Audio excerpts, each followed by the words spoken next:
But the big story on Action News tonight is new information on a quadruple shooting early this morning that later gave way to a deadly shootout with Philadelphia police. It all began just before 5 a.m. today. A gunman shooting 4 people, 3 of them his own family members, inside his Lawncrest home. 3 of the victims died here. The 4th, though, was able to convey the identity of that shooter to responding officers, who then tracked him down some 2 hours later.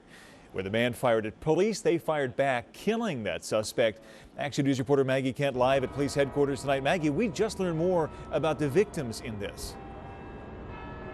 Yes, we did, Brian. And that 4th victim, as you mentioned, the one who survived being shot in the face, was apparently the shooter's own sister. We're now learning more details about those who were killed and now the name of that shooter who was killed by police, Jihad Sneed.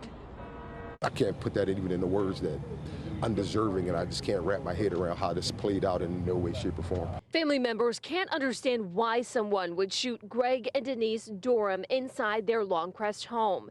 They say it hurts to know the person responsible was Denise's own son, now identified as 41-year-old Jihad Sneed. I would never think that we would ever be standing here talking about his mother and father right now, who he personally murdered. Police say the shooter murdered a 3rd person inside the house and turned the gun on his sister, shooting her in the face. She was able to tell officers what happened. We don't know what's behind that or what precipitated this individual killing folks that are related to him. Just after 7 a.m., it all ended here at East Philhelena Street and Ross Street in Mount Airy. When police tracked down the car the suspect was riding in. It's believed at that time that the suspect inside of the vehicle fired one time at the officers.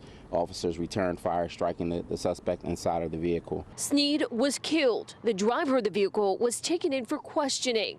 These flowers now sit outside the home, a representation of grief, a token of remembrance. These are happy people. These are happy people, like church-going happy people, and that wouldn't hurt anybody. Like, so to be so personal like this is crazy. I'm just overwhelmed. I just really in shock. I still can't believe it.